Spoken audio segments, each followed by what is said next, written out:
Dia adalah penjahat Beaufort paling banyak di Inggris. Sepertinya tidak berbahaya, lucu dan imut. Namanya Bronson. Ia lahir di kelas atas pada tahun 1952. Sejak dia masih kecil, teman-teman sekelasnya memiliki kecenderungan kekerasan untuk memukulnya. Lalu balas 10 kali.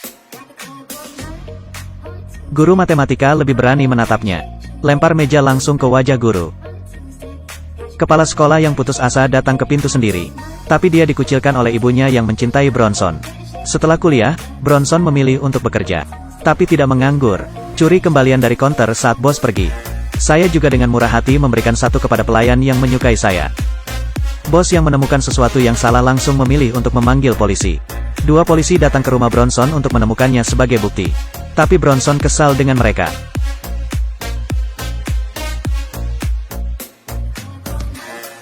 Beberapa tahun berlalu dalam sekejap mata. Bronson, 17 tahun, dan pelayan yang menyukainya, menikah dan melahirkan seorang anak. Tetapi saat ini Bronson menginginkan sebuah nama. Dia memotong perburuan, arahkan perhatiannya ke kantor pos setempat. Ternyata pialanya hanya 26 pound. Kali ini hakim langsung memvonisnya selama hampir 7 tahun. Ibu memberitahu Bronson dengan tidak setuju. Jangan khawatir tentang membiarkan Anda keluar dalam 4 tahun. Tapi yang tidak diharapkan ibuku adalah ini seumur hidup. Bronson masuk penjara. Semua tahanan butuh pekerjaan. Tapi untuk Bronson, jika Anda ingin saya bekerja, generasi ini tidak akan bekerja. Bahkan jika penjaga penjara datang, seberapa luas itu? Meraih tongkat dan dipukuli. Tapi bagaimanapun juga, ada lebih banyak orang daripada orang. Diambil. Karena saya tidak tunduk pada disiplin di penjara. Bronson dimasukkan ke penjara yang lebih ketat. Tapi para tahanan yang menyambutnya sorak-sorai dan lolongan. Pada saat yang sama, itu juga menarik perhatian media. Bronson akhirnya menyadari perasaan ketenaran. Langkah selanjutnya adalah kehidupan normalnya. Bronson dengan atribut kekerasan. Lepaskan kedalama dengan lebih tidak bermoral. Tidak ada yang bisa menghentikannya dari karir penjaranya. Terus berganti penjara canging. Dikatakan bahwa Bronson telah mencapai 120 sel. Pada akhirnya tidak ada penjara bersedia menerima anggota di dalam ini. Jadi dia dikirim ke rumah sakit jiwa. Itu di sini, Bronson masih mempertahankan gaya languannya. Rumah sakit tidak punya pilihan selain menggunakannya. Hal-hal masih memainkan peran yang pasti. Coklat menjadi sedikit stagnan. Ketika punya waktu, akan bersama sekelompok penderita neurosis.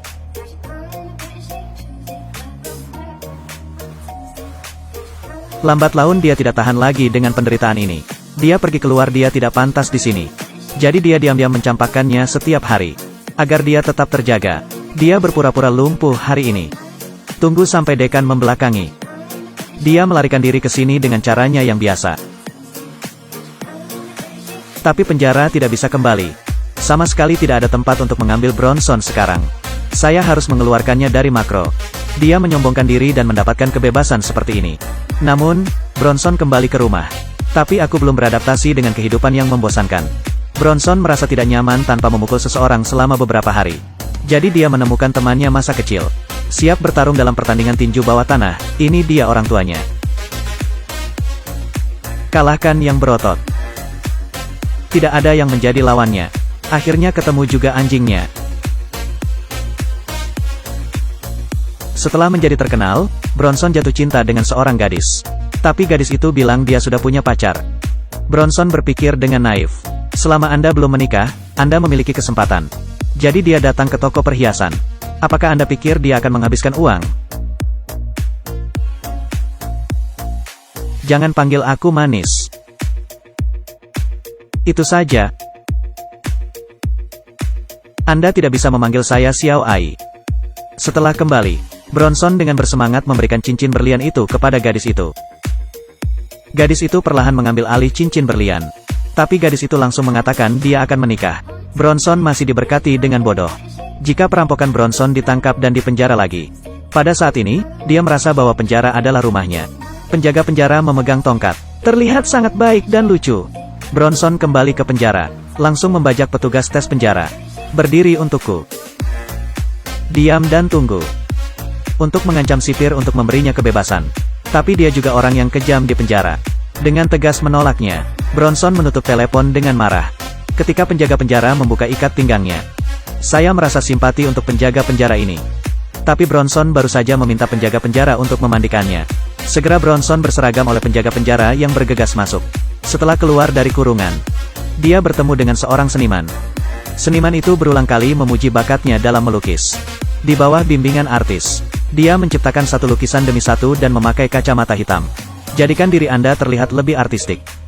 Hari ini sang seniman membawa Bronson untuk menemui sipir. Saya berharap untuk memusnahkan Bronson. Tapi sipir tidak mengurusnya sama sekali.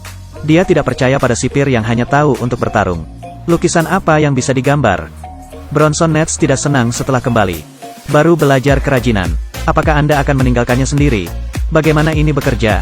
Jadi Bronson membajak artis itu. Seni pertunjukan dua orang dimulai, seperti yang diharapkan. Segera Bronson ditundukkan lagi. Terkunci dalam sangkar kecil. Dihukum penjara seumur hidup di dalam. Film ini berdasarkan kisah nyata true. Realitas Bronson di penjara negaranya. Karena dia sering di penjara, dia mulai membuat. Dan kemudian masukkan uang yang diperoleh. Semua disumbangkan untuk amal. Mungkin penjara itu untuknya. Apakah ini tempat terbaik untuknya?